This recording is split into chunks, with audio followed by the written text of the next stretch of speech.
السلام عليكم ورحمة الله وبركاته. طلاب ثاني متوسط، أهلا بكم.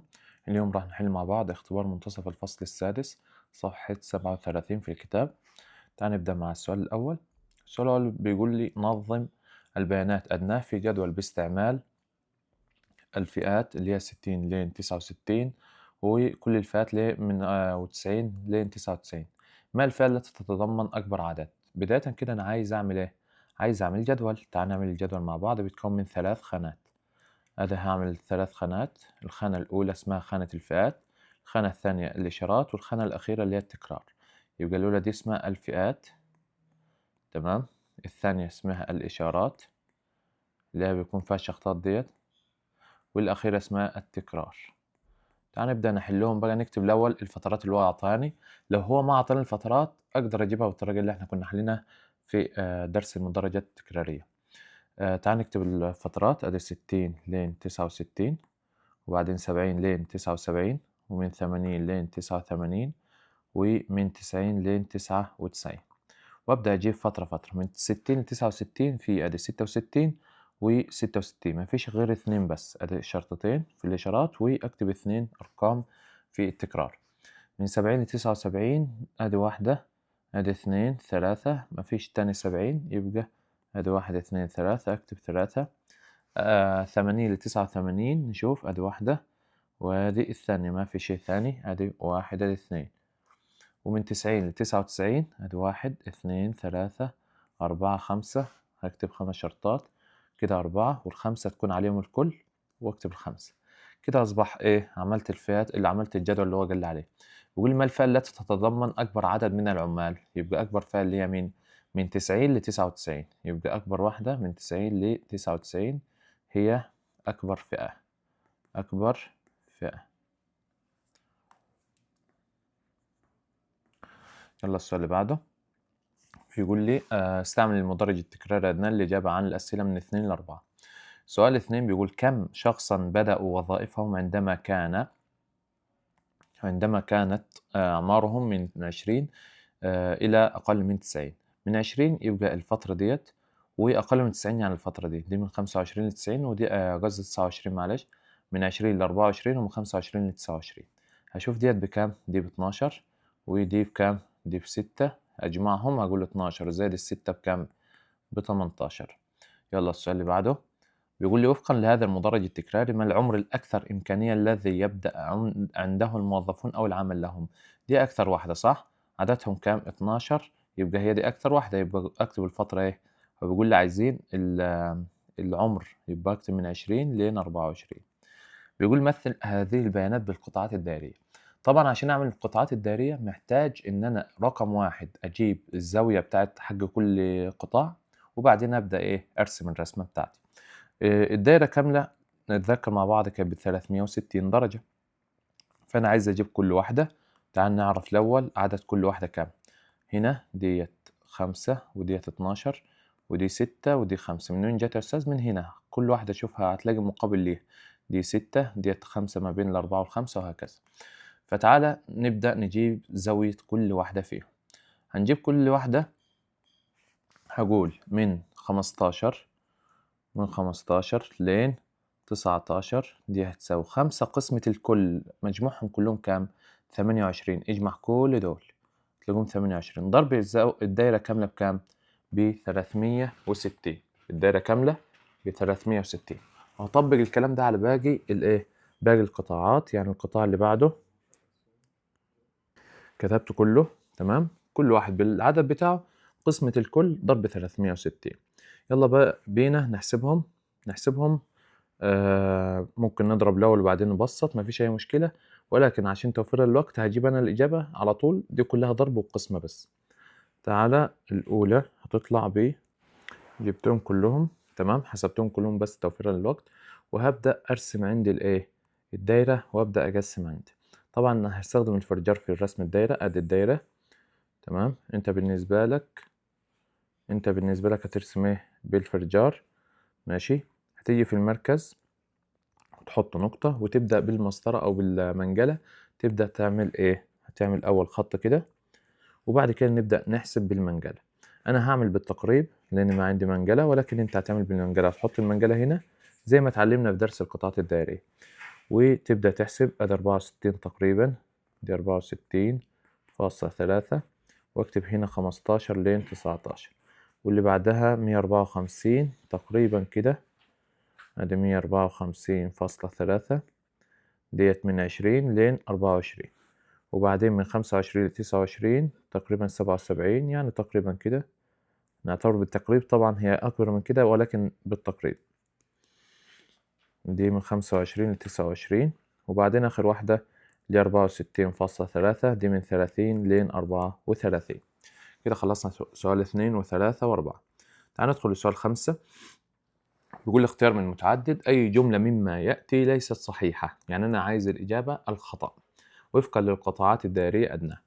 هنقرأ. بيقول لي ألف، بيقول لي حوالي خمس مبيعات الشركة كانت في شهر جمادى الأول. تعال نشوف هو الخمس ده يا أستاذ احنا فاكرينه من الترم اللي راح ب20%، تمام؟ حوالي يعني تقريبا.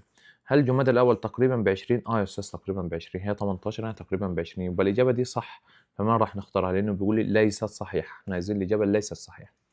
بيقول لي مبيعات الشركة في شهر جمادى الآخر أكثر من أي شهر آخر. تعال نشوف 36% وكلهم أقل منها، يبقى دي صحيحة.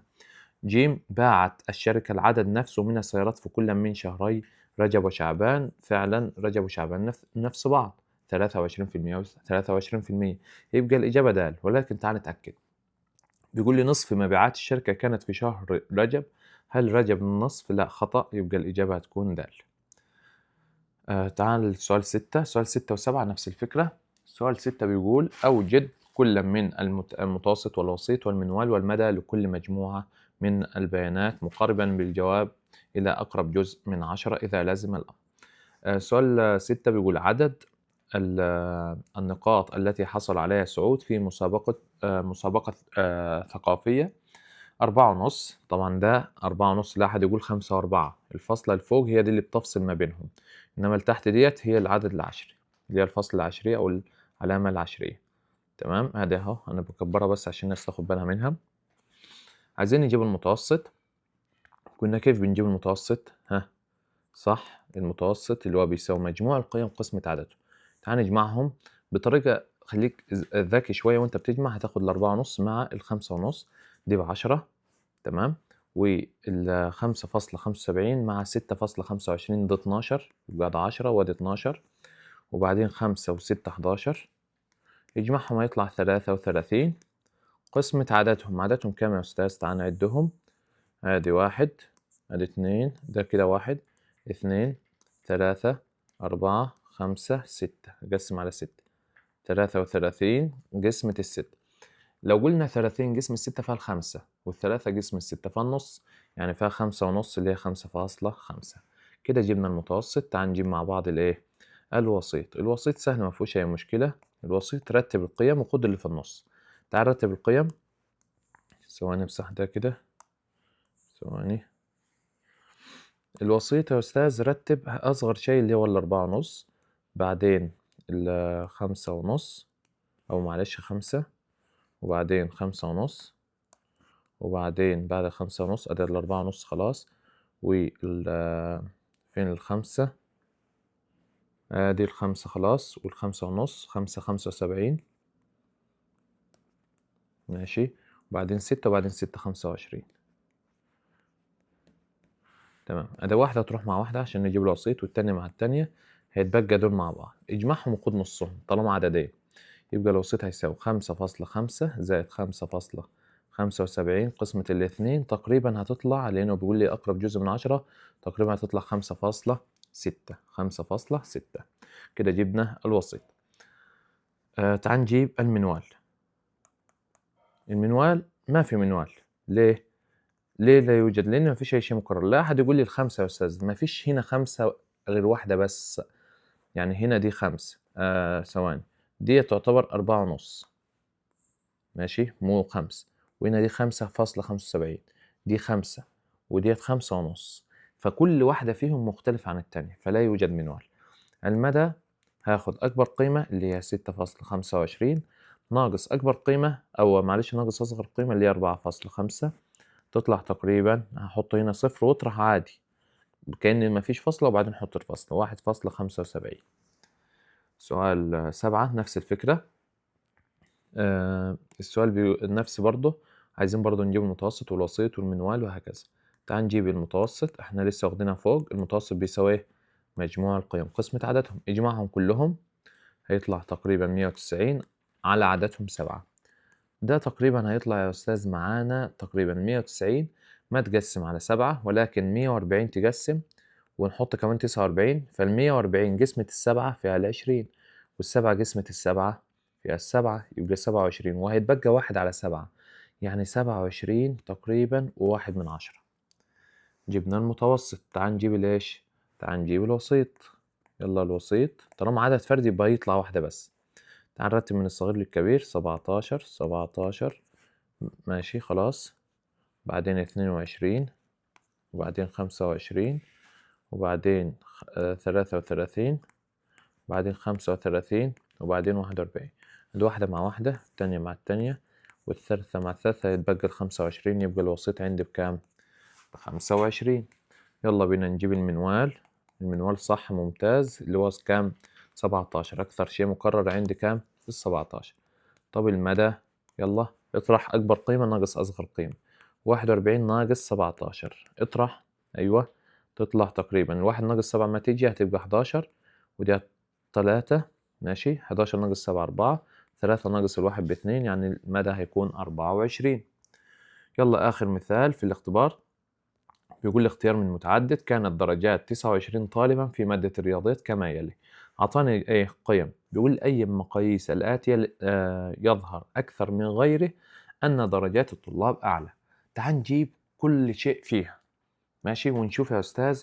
احنا مش هنجيبهم بالشكل الحرفي ولكن بالتقريب يعني، ونشوف مين فيهم اللي هتبين إن المقاييس أعلى أو درجات الطلاب أعلى.